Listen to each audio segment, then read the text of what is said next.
Welcome to Technically Speaking. I'm Steve Brown. I'm the product manager here at Wilson Tool for press brake products. And today we wanted to take a closer look at the Xtreme Storage cabinet. It's a cabinet that we get a lot of questions on because it has more of a vertical rollout rather than a horizontal rollout in the cabinet drawer and just the way tools are organized. So we take a look at the features of the cabinet, the overall structure of the cabinet, the ergonomics, the usage, because you can get a little bit closer, show how it's just a little bit different than a traditional horizontal cabinet, and then show each one of the tool styles loaded up. WT, American, and European style tooling loaded right into the drawer so you can take a look at it. So without further ado, let's go take a look at the cabinet. On the outside of each drawer, you'll find a nice heavy duty handle for pulling the drawer in and out. A label slot so you can label the content on the inside, and then you've got a key up on top so you can lock each drawer individually. Real simple key lock mechanism. And then inside of each drawer on the top you'll have a nice tray where you can put some of the more common tools that you might need throughout the day, and you have sheet metal separators, so if you want to change the configuration. Each drawer will come with a nice heavy-duty set of casters on the bottom. They're made of nylon.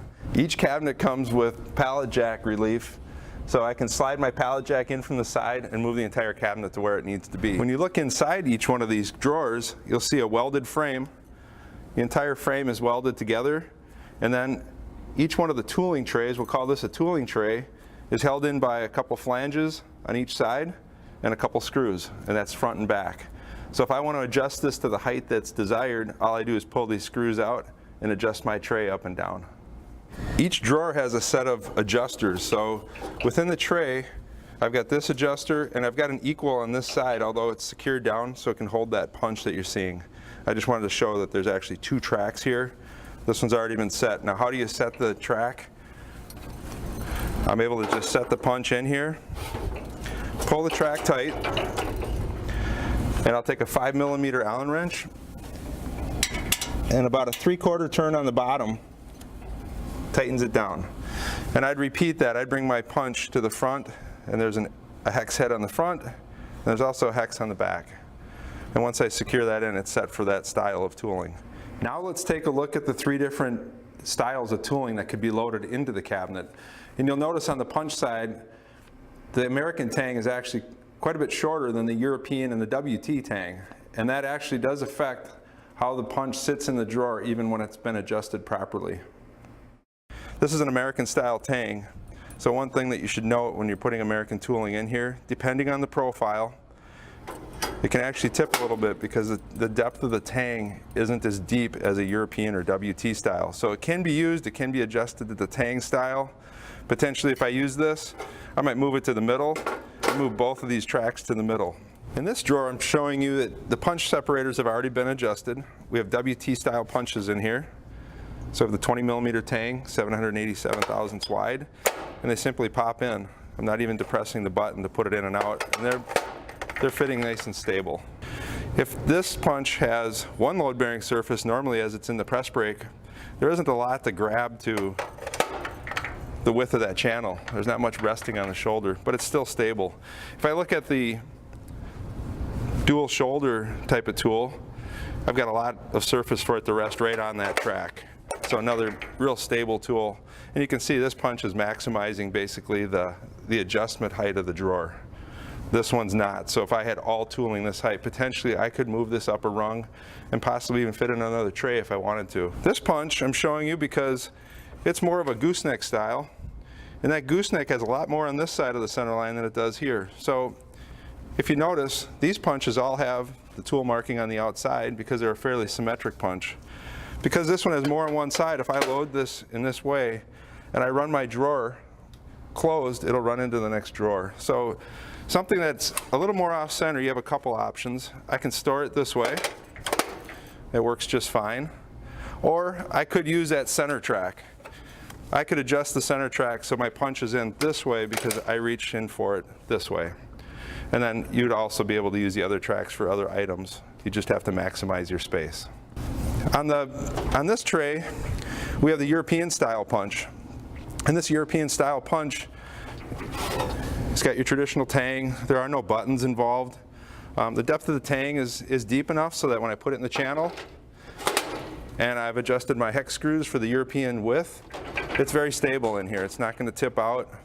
Front to back, you still have your really small pieces, so potentially I'm probably going to consciously sandwich those between something, because when I open the drawer front to back, these can move.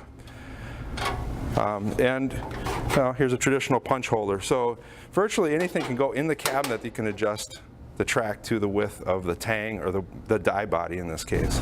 In this drawer, I'm trying to show you the way to store a die. The last couple have only showed you punches, but in this case, a die has a tang on the bottom. It's a WT style die, so it's a 13mm tang. And I've also got the width of the die to deal with. So I have the tang width and I have the die width to deal with when I put it in this tray.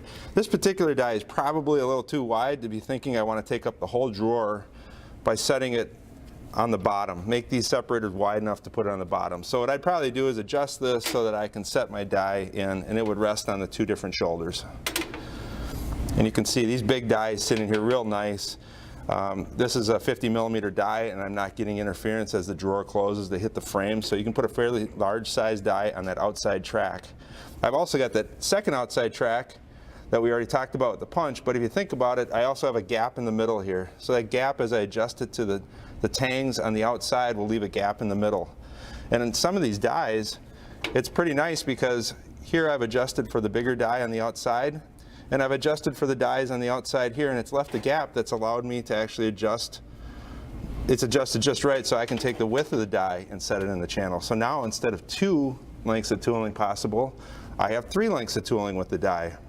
And how many dies can you get in a cabinet? Well, we know the length of the cabinet, and we can calculate that out, but it really will depend on what size of tool in both punch and die I'm actually putting in the cabinet to really determine that. Ergonomics is a real important thing when handling press brake tools. We all know they're heavy. These tall tools are great. I can do a deep box, but they weigh a lot. So when I go to store it and I go to grab it, I want it to be safe. So this cabinet allows you to always be able to get up next to the tool. Either side of the cabinet, I can get up and I can grab this heavy tool, and it's next to my body. Same with either one of the other trays. I could grab this tool and it's very close to my body, and same with here. So if I grab this tool out of here, I've done very little with my back since I was able to bend my knees and keep it close to my body.